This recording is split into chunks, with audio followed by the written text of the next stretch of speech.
Decora a Mesa hoje com um tema muito especial: como planejar ambientes com personalidade. Para isso, eu tenho convidadas aqui de qualidade enorme, muito especiais aqui, a Paola Deganutti, Daniela Capelletti e a Kalinka Vielewski. E vou pedir agora para elas se apresentarem um pouquinho para nós. Olá, meninas. Oi, Soraya. Então, eu sou a Kalinka, mais de 30 anos de experiência aí, né? Hoje tenho uma equipe, tenho a Estúdio 1758, onde fazemos arquitetura com paisagismo, né? Eu tenho mestrado em paisagismo e sempre fiz paisagismo, então é uma moldura, né? Um complemento para a arquitetura hoje muito também na moda, interiores também, então consultorias, isso que a gente faz. Que legal. Oi, Soraya, me chamo Daniela Capelletti, eu sou arquiteta à frente do Estúdio Home Arquitetura e nós trabalhamos com todos os tipos de projeto. A gente fez desde motel até igreja, projetos residenciais e ultimamente, agora por último, a gente está focando bastante nos projetos do shopping. Oi, eu sou a Paola, sou arquiteta formada desde 2013. Junto com o meu sócio e meu marido, Paulo Deganutti, nós temos um escritório chamado Habitáculo Arquitetura. Junto com a nossa equipe, a gente desenvolve projetos nas mais variadas escalas, né? Focando principalmente em arquitetura e interiores. A gente também tem um bracinho corporativo, então a gente atende pessoa jurídica no setor de corporativo e comercial. E a minha grande paixão é trabalhar com arquitetura e interiores como uma coisa só, né? Que de fato elas são. Então, prazer ter todos vocês aqui conosco e estamos sob o patrocínio da Coralina. Ela está conosco já desde a nossa primeira edição aqui e ela sempre inovando nos cardápios, então nunca repetimos um bolo. E esse, como disse ela anteriormente, acabou de sair do forninho. Então ela fez um bolo com brigadeiro de laranja e crocante de nozes. Vamos experimentar, meninas, para ver como que está.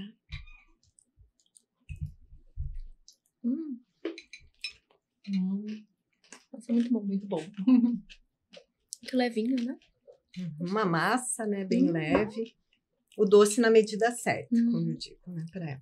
Muito bom. Para a gente começar a evoluir aqui a nossa conversa, eu entendo que ambientes com personalidade, né, eu faço, né, projetos com identidade, acabou se tornando um jargão, um bordão na área da arquitetura. Mas a gente sabe que no briefing precisa realmente a casa com cara de casa, com cara do cliente, não do arquiteto. Então, queria saber de vocês como que você faz para tirar essa essência do cliente e conseguir realmente esse projeto com identidade. Bom, no nosso escritório a gente foi desenvolvendo ao longo do tempo uma maneira de abordar o cliente nesse primeiro encontro de briefing que a gente fala, justamente por entender que o cliente ele não está, nesse primeiro momento, tão preocupado com o aspecto somente técnico ou legal ou estrutural, né, da sua casa. Ele quer que a casa transmita exatamente a sua essência. Então, nesse primeiro momento, a nossa abordagem é entender quem esse cliente é, né? E por entender quem ele é entender o que compõe a sua rotina, o que compõe os momentos felizes da vida dele. A gente criou um padrão de perguntas que a gente pergunta, inclusive, que livro você gosta de ler? Qual é o seu estilo de filme favorito? Aonde você passa suas férias? Porque a gente quer entender principalmente a essência desse cliente e depois transmitir isso com a nossa técnica, né? Afinal de contas, eu acredito que é para isso que um cliente entra em contato com o arquiteto, né? Então, o nosso objetivo principal, primeiro, é entender quem esse cliente é, o que ele deseja e sonha nessa casa ou nesse espaço que ele está projetando, e o que é que traz para ele as memórias mais importantes da vida, né? Uma casa, ela não é só um abrigo de um corpo, né? Ela é abrigo de memórias, ela é abrigo do convívio. Então, eu preciso entender o que desperta nele memórias gostosas, momentos importantes, e no fim é isso que a gente vai acabar tendo que traduzir, né? Imagina.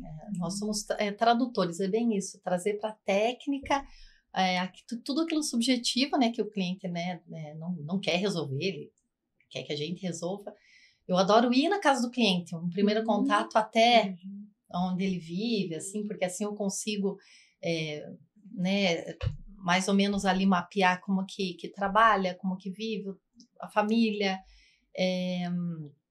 o que gosta, né, o que está na parede, os objetos também. As pistas e os sinais que você procura, então, são um objeto especial? Eu presto atenção, assim, nos objetos que ele tem no escritório ou na casa, né, o que compõe muitas vezes a imagem também já diz, muito mais do que falar, né, mas eu gosto de ir na casa do cliente, assim, eu acho que não é insubstituível, assim, claro, a gente faz reunião no escritório, mas, né, acho legal ir até o cliente, assim, até onde ele mora, assim, que daí dá para sentir, né, os quadros que tem, como que vive, até o carro, às vezes, né, não sei, qualquer coisa, né, a gente vai colecionando ali, né, e claro, o questionário é importante, né, tem várias questões, assim, que a gente vai mapeando, né, perguntas, o tamanho da família,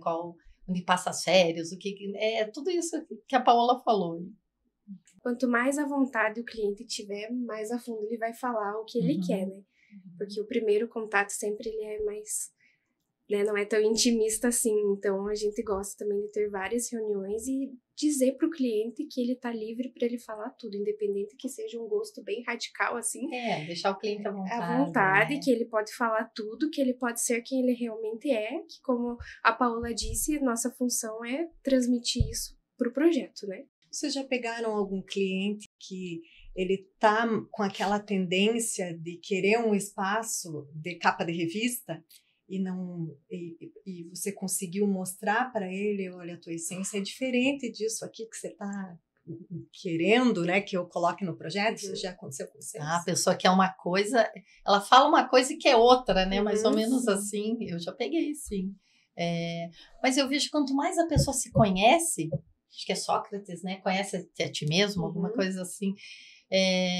Quanto mais ela se conhece, mais tranquilo mais rápido, menos ruído na comunicação também. Menos indecisão, né? Mais segurança. Então, nossa, quando pessoas assim que se conhecem, é muito mais fácil, sabe? Muito mais fácil. E isso independe da idade, né? Sim. A maturidade independe. Então, mas senão também a gente vai buscando isso, né? O importante, que nem a Daniela falou, de deixar o cliente à vontade, né? Ele não tá ali sendo julgado, né? A gente faz o que ele quiser, né? A gente aprendeu e tem experiência e prática para isso. Deixá-lo à vontade, com certeza, assim, é o melhor. E pensar no projeto da sua própria casa, né, que é o seu abrigo, não deixa de ser um processo de autoconhecimento, né? Sim. Porque você com precisa fazer essa pesquisa interna mesmo, daquilo que você realmente, genuinamente gosta, deseja, né, sente falta, e daquilo que a gente tá scrollando ali no Pinterest e acha só bonito. Sim. Né? E a gente às vezes força isso, né? Sim. Por exemplo, a pessoa chega e ela fala, quero isso. Mas se ela não vem com imagem, com alguma bagagem pra gente, a gente, eu não sei, daí eu mostro imagem, isso, e essa aqui, até para situar onde que a gente tá pisando, porque tem pessoas também que não se mostram tão fácil assim, né? Não são tão abertas, né? Então, daí é o contrário, em vez dela trazer, a gente que vai cavando isso, né? E muitos clientes já falam assim, nossa, Paula, eu não sabia que eu tinha que pensar tanto sobre mim para fazer a minha casa. Eu falei, claro, é você, né? Que vai morar a casa lá. É sua. Então, acaba sendo um processo muito gostoso para os clientes quando eles percebem que a casa ela vai ser essa tradução dessa essência corporificada, né, no espaço. Então, para nós, é mais importante que o cliente se perceba, né, se entenda, e a partir disso a gente vai auxiliando ele a filtrar, geralmente, o que é a tendência, a moda. O que funciona e o que não funciona. E o que daí funciona cabe a nós, né? Porque eles passam tudo o que eles querem, que eles sonham, que eles almejam, mas existem certas coisas que na prática não funcionam. Então, cabe a nós... a explicar para eles, né, também com a parte humana, com empatia, que aquele sonho não faz tanto sentido, né? Porque a gente tem que estar ali na baliza técnica ali, a gente não pode fugir disso, né? A edificação tem que ficar de pé, o jardim tem que funcionar, não é para atrapalhar, não é para dar alergia, não é para incomodar criança nem pet. Então, a gente sempre tem, também não é fácil, né? Porque a gente vem com temos todos os pedidos ali e tem que ir encaixando a questão da tradução, né? Mas sempre de forma técnica, isso que eu vejo, assim, que comentam, mas os arquitetos hoje não são tão criativos. Às vezes eu vejo assim, né, falar, mas também não é fácil, né? A gente tem que ser criativo, mas tecnicamente perfeito, porque caso não pode cair, né? Tem que durar. Tem que ter circulação, tem que caber a família inteira. Tem que pegar sol, exatamente, né? Ventilar. Tem que pensar em tudo isso. E às vezes o cliente, ele almeja, ele viu algo tão bonito e ele pensa que é funcional, né? Então é a nossa função trazer o que realmente funciona em cima dos desejos dele. Mas é um desafio legal, né? Assim, eu gosto, assim, de desafios.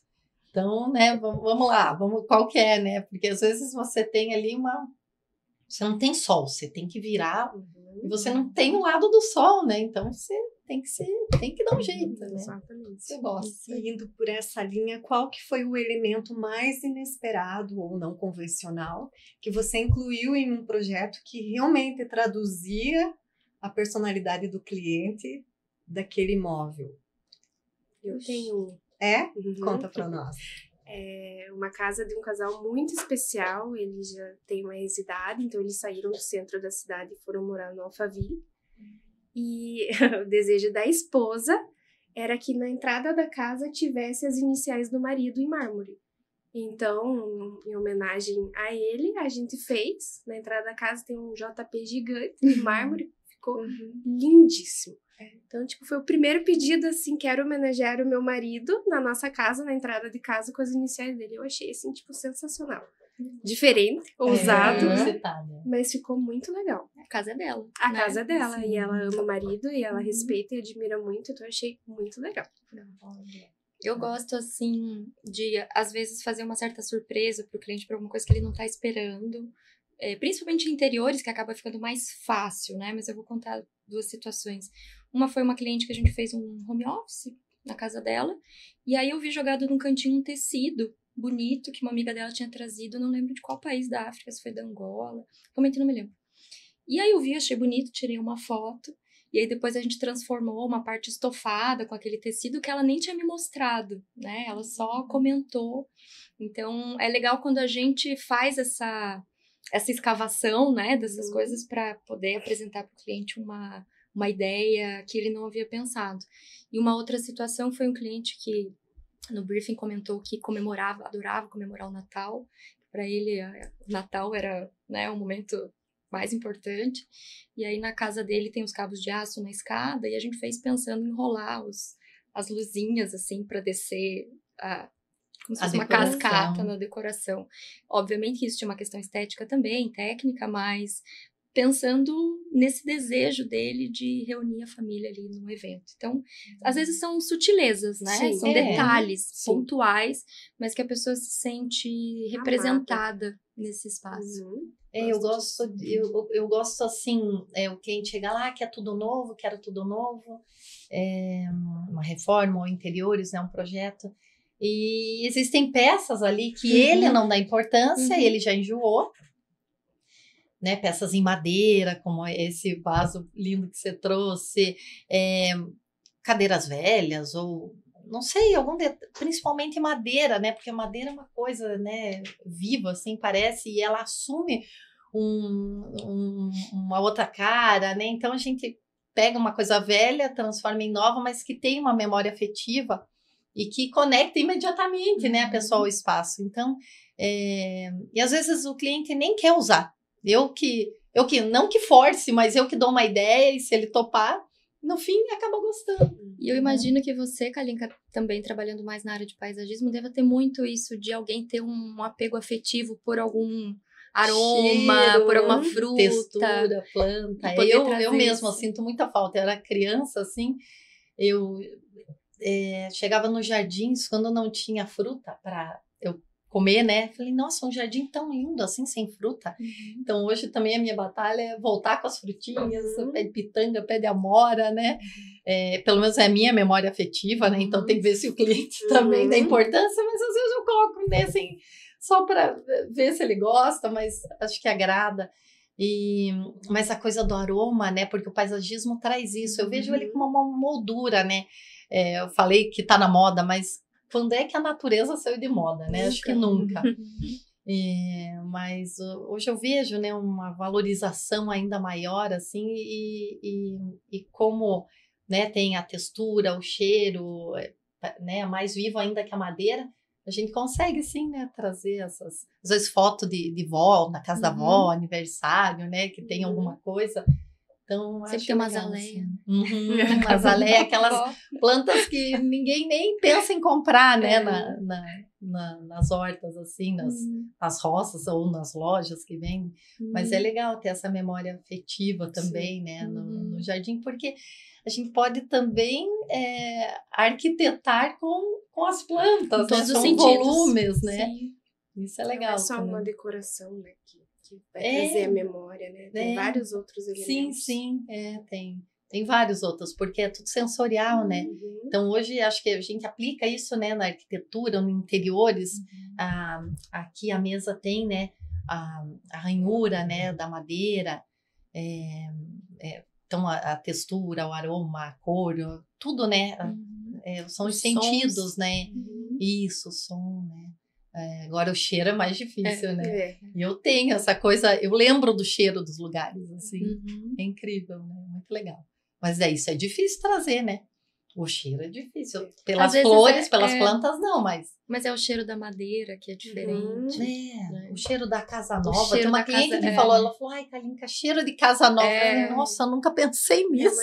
O cheiro do concreto molhado, né? Tem aqueles cheiros que a gente não percebe, mas que estão impregnados, né, no espaço. Isso. Que a gente consegue também, de alguma maneira, trabalhar, né, com uma arquitetura mais multissensorial do que só visual. Hoje a gente consegue. E o olfato, principalmente, ele ajuda a ativar memórias, né? Então, como uma casa que precisa transmitir a essência desse cliente, às vezes a gente trabalhar com essas memórias olfativas são super interessantes. No sábado agora eu fui para passear num chalé e você falando me veio assim exatamente a imagem do que aconteceu. Eu abri a porta do chalé, falei, meu Deus, é o cheiro da casa da minha avó. E a minha avó já se foi há muito tempo, 5 anos.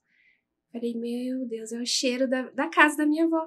Por quê? Porque ele era inteiro de madeira. A casa da minha avó era de madeira. Um colchão então, de palha. me trouxe assim... travesseiro de pena. Um abraço, sabe?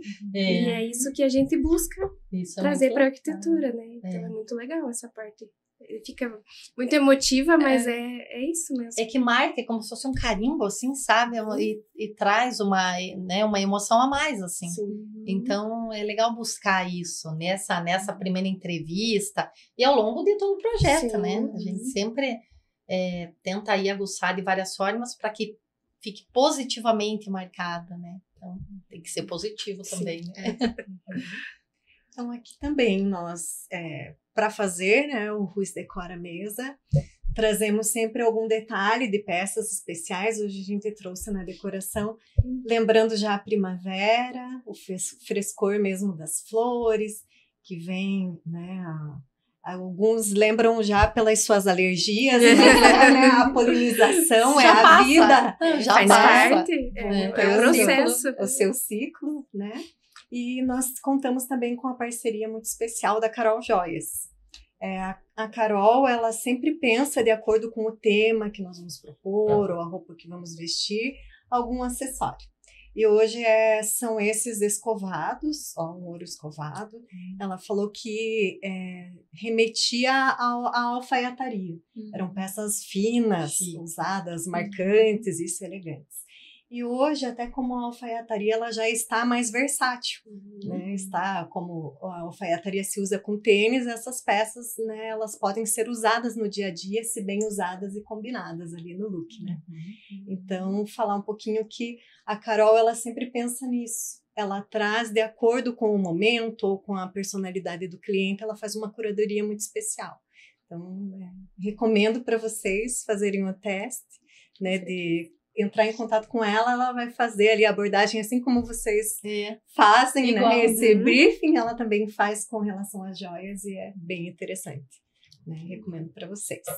E queria saber de vocês, para um espaço, para ele se adaptar a mudanças na vida, né? Como a gente colocou ali, quando vocês vão construir, é pensado nisso ou de alguma forma o cliente às vezes não pensa, né? Hoje eu tenho um casal novo, mas eu vou ter filhos, né? Eu penso em um quarto a mais. Como que é isso para vocês na prática ali dos projetos? Ou um quarto para escritório? Não a sei, flexibilidade, né? Do espaço, né? Já tem que ser pensado. Que a vida é feita de fases, né? Tem a fase ali da casa com escritório, que vira quarto de brinquedo, que depois vira sala de TV, e depois volta a ser escritório. Eles crescem, precisam estudar, volta a ser escritório, a gente volta a trabalhar. Então, acho legal isso. Por exemplo, um quarto também, né? Hoje em dia, acho que desde sempre, né? Se a casa 2 andares tem ali uma escada ou um andar não acessível, uma suíte, um quarto embaixo. Então, esse quarto também assume várias funções, né? Sim. E, eventualmente, pode ser utilizado ali para um quarto, né? Então, né, a flexibilidade de uma copa, hoje em dia a gente tem que trabalhar em casa. Então, essa questão... Se bem que também tem os espaços também que não flexíveis, né? Que ficam assim, com privacidade, né? Mas... são nuances que eu sempre abordei, assim, eu sempre pensei, né? E na pandemia, eu acho que a gente sentiu muito mais isso na arquitetura, dessa necessidade. A gente, enquanto profissional, a gente sempre teve esse discurso, né? De pensar numa casa que se adapte às suas mudanças. Mas nunca provou, né? A gente nunca tá pronto, né? Exato. E aí foi nesse momento da pandemia que os clientes começaram a perceber, poxa, eu preciso de um ambiente que possa ser um home office, que também possa ter um cantinho com umas plantinhas, porque eu não posso sair, né? Isso, na pandemia. Então, valorizou muito a parte do paisagismo também, né? E de pensar em espaços que possam se adaptar a diversas circunstâncias, né? Então, a gente sempre pergunta para o cliente um plano futuro, né? Se essa casa vai ser a casa da vida, ou ele está construído para vender, porque é justamente aí que a gente vai entender o quão flexível essa casa precisa ser, né? E é justamente nesse momento que a gente também tenta puxar o cliente para o agora, para ele perceber que não é porque está na moda que vai fazer sentido daqui 5, 10 anos, né? A gente tenta fazer ele perceber que uma casa ela tem que durar muito, né? Tanto em termos estruturais, materiais, mas em termos de funcionalidade para ele, né? E aí ele começa a ter uma noção melhor do que é passageiro, do que é transitório, do que é o que ele vai levar para a vida, né? E essa ideia de casa flexível não é de agora, né? A gente tem a Schroeder House, né? Que é do Richwell, tem, sei lá, mais de 70 anos. É uma casa com divisórias móveis, todas móveis. Então já se pensava lá atrás em como seria a família do futuro, né? Então a gente também tem que estar sempre na arquitetura pensando amanhã e depois. As casas de 200 anos atrás tinham uma configuração diferente porque o modo de vida era diferente, né? Até o período, sei lá, antes da Primeira Guerra, as mulheres não saíam trabalhar, né? Então as cozinhas eram maiores, os ambientes eram mais estáticos. Há poucos anos, né, poucas décadas atrás, a gente não tinha hábito de ter banheiro dentro de casa, né? Então cozinha porque pegava fogo, né? Essas mudanças vão acontecendo enquanto a própria sociedade vai mudando. Isso, né? É cultural. É cultural. Né? A gente tinha quarto de empregada. Sim. Né? Geralmente sem janela, geralmente sem ventilação. Um banheiro minúsculo. Um banheiro minúsculo. Então, a sociedade vai mudando, os conceitos vão mudando e a gente vai reformulando a nossa casa a partir desse novo modo de enxergar. Antigamente tinham banheiros gigantes, mas só um. Um único banheiro. Então, a gente não consegue prever muito, né? A gente tem que sempre olhar para frente, estar suscetível a essas adaptações, né? Esse movimento cultural, né? Porque é isso que molda, né? Quando as pessoas mudam, tudo muda daí, né? Então, a gente tem que mudar para a direção certa também, né? As salas eram bem fechadas, né? Eu lembro pela casa da minha mãe, antes da reforma, era uma sala de TV, uma sala de jantar e daí a cozinha. E a sala de estar. Tudo fechado, exatamente. E essa sala de estar não usava para nada. É para visita, o dia da visita. Que só abria aquela porta para quando ia visita, porque senão entrava pela porta da cozinha. Então, aí como mudou tudo, a gente tirou todas as paredes, ficou um ambiente único. Então, como você disse, é como as pessoas vão vivendo naquele momento. E a técnica, o material, né, o desenvolvimento da própria tecnologia, né? Hoje a gente tem o Light Steel Frame que ajuda muito a criar uma casa mais flexível, mais limpa também, né? Sem resíduo. Mais rápida, né? Então, a própria tecnologia e os materiais vão ajudando a gente a criar uma casa que seja mais adaptável, né? E não só adaptável ao modo de vida, mas ao clima, também em constante estado de transformação e alerta. Cabe a gente, enquanto arquiteto, ter um pouquinho dessa visão de futuro, né, de entender o que pode acontecer e orientar o nosso cliente dessa imprevisibilidade da vida, né, que acontece também. Vocês acham que o orçamento interfere na casa ter mais ou menos personalidade? Não. Não? Não, eu acho que não. Porque a personalidade, ela não está vinculada ao dinheiro, à conta bancária do cliente. E às vezes é o contrário, né? Quanto menor o orçamento, mais espaço a gente tem para criar coisas diferentes. Exatamente. Mais liberdade ele dá pra gente fazer e não precisa gastar muito para trazer a personalidade da pessoa, porque cada um é um. Então vai da gente, novamente, buscar entender o que essa pessoa quer para poder trazer, mas eu não acho que tá vinculado, não. Eu diria que é o oposto. Às vezes a gente tem um limite de orçamento muito amplo e a gente nem precisa. O cliente... A impessoalidade periga acontecer mais nos maiores orçamentos, maior orçamento, né? exatamente. Bem porque daí, faz isso. Eu tenho até um exemplo, né? Mas, não, tá bom. Só você isso. Quer pensar? Pensa um pouquinho. Você não quer ver se o guarda-roupa é prateleira ou é cabide. O que eu fiz tá bom? Não, tá bom. Faz assim. Não tem personalidade, não tem vida, é diferente. Agora, quando vem, Dani, eu tenho um orçamento tão curto, quero que se coloque ali uma prateleira nessa medida para eu colocar uma bolsa que eu ganhei de tal pessoa que é muito importante para mim. Não, perfeito. E a gente acaba tendo que explorar um pouco mais a criatividade, né? No uso de materiais diferentes. Um projeto de interiores, por exemplo, com muita marcenaria, acaba sendo um orçamento mais oneroso, né? Por exemplo. Então, a gente pode trabalhar com uma curadoria melhor da escolha da decoração, numa pintura, né? Que às vezes tem um custo muito inferior, numa marcenaria mais simples. E às vezes é mais fácil você fazer muito do que você fazer pouco, né? Eu acho que simples é diferente de simplório, né? Isso, com certeza. Então, chegar a algo simples que traduza só essa essência, às vezes, significa reduzir o orçamento, inclusive, né? Ou não precisar despender de um orçamento absurdo, porque o simples é onde mora essa essência, né, do cliente. Então, eu acho que é até inversamente proporcional mesmo. Concordo. Que legal.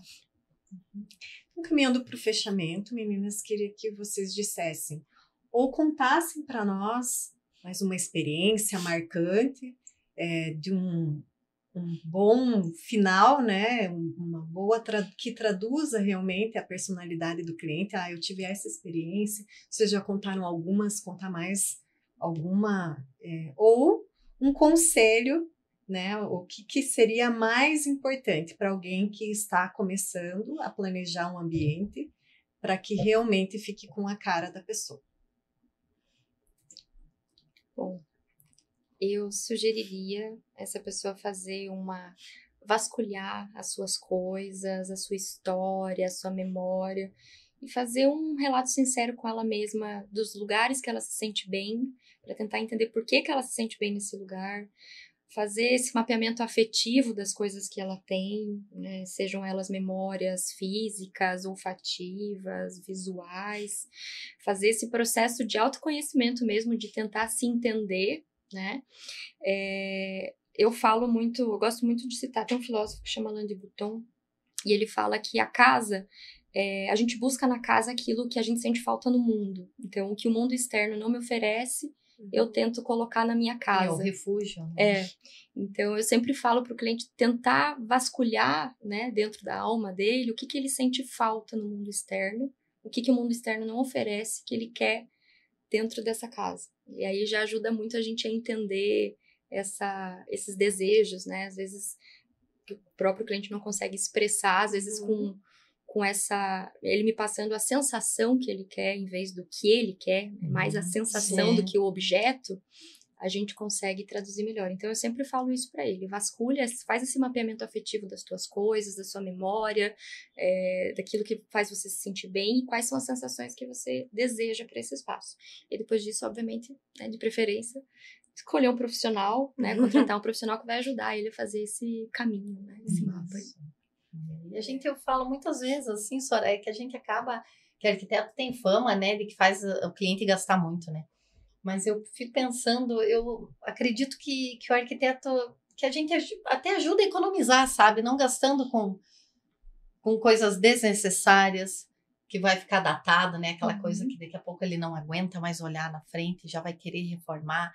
Então, eu gosto de dizer isso, que a gente também é um investimento, o investimento retorna, né? A gente também dá tarefa para o cliente, né? Como nesse caso de autoconhecimento e tentar saber o que ele quer, mas eu acho que vale a pena, fica um ambiente, um espaço mais pessoal, mais dele, diferenciado, e acho que até a gente economiza, viu? Com certeza. Né? E eu acho que o cliente ele tem que estar aberto para fazer esse autoconhecimento, né? Por mais que, sei lá, ele pense que no passado foi um passado sofrido, mas é a história dele. Cada um tem uma história e vale a pena trazer isso porque você é hoje, né? Então, que o cliente não tenha medo de se conhecer, que esteja aberto para esse conhecimento e como a Paula disse, que contrate um profissional que possa transformar tudo isso num projeto único e realmente personalizado. Que né? se importe com isso também, né? Que hoje a vida é tão corrida que às vezes eu mesma né, entro nessa, mas a vida é para ser vivida, né? Então tem que parar, pensar, se importar, né? Então não dá para ficar só correndo, né? Porque é um investimento alto também, então tem que fazer do jeito que a pessoa quer e ela merece, porque não é mais né? É a casa daquele cliente, tem importância para ele, pra gente também, com certeza. Mas é pra pessoa que vai morar lá, que vai viver, vai criar um lar, vai ter família. Então tem que ser muito especial para todo mundo. Porque eu vejo, isso que é legal, né, de ser arquiteta, porque cada pessoa é um universo, sabe? Então, a gente ter a honra de poder conhecer isso também, trabalhar, é muito legal. Isso nos move, né? Conhecer pessoas é uma honra, né? Essa é a parte muito boa da profissão. Porque são pessoas totalmente diferentes. Tem as que você se conecta mais. Sim. Mas é muito legal, é muito gratificante. Porque você continua na tua carreira, a pessoa tá morando lá e ela é eternamente grata a você por você ter transformado a vida dela. Então, vale muito a pena. Isso mesmo. Então, é ser um tradutor de sonhos, né? Ali. Não é fácil, né? É uma responsabilidade. Às vezes até ele nem sabe, né? Não, Às vezes a gente traduz essas necessidades que ele nem lembra ou que ele nem sabe que tinha. Isso é legal. Quando no final, assim, o cliente fala, nossa, Paula, agora que eu entendi por que você pôs aquela janela aqui. Isso. Que era aquela árvore que tava lá fora, que você queria. A vista, aquele eixo. Então é muito legal quando no final, né, lá no fim, as coisas se fecham, né, e aí o cliente consegue realmente, era isso que eu precisava. Aquele solzinho no inverno que esquenta o pé no lugarzinho certo, O cliente, semana passada, me agradeceu por ter colocado uma janela de canto no quarto dele. Que no começo, nada a ver essa janela. Eu falei, confia em mim. Daí ele me mandou uma mensagem do pôr do sol agradecendo, Dani, obrigado pela janela de canto. Daí eu falei, pronto, venci na vida. É isso. E talvez é bem isso. Conhecer também os ambientes. Eu vejo um bom profissional, um bom arquiteto, ele conhece, né? Ele conhece da planta baixa, ele sabe a questão do sol, né, o caminhar da luz, para realmente vocês fazerem esses que são, traduzem pequenos mimos para o cliente, né, algo que a importância do olhar do arquiteto, do profissional, é o olhar além, né? Nós não temos esse horário, mas você sabe o quão precioso é passar um momento vendo o pôr do sol. Então, eu vou te conduzir, né, a isso. Confie em mim. E é de graça, então, né? Pôr do sol muito especial. E ele traz sensações únicas, então muito bom. Então, foi maravilhoso, meninas, estar com vocês. Aprendi bastante e cada vez mais aprendo a valorizar o profissional, né, o arquiteto, e a importância realmente de ter um bom profissional ao seu lado, né, na concretização ali do sonho da casa, né, da sua casa ali com a sua cara. Né? Então, muito obrigada, meninas. Um sucesso para vocês.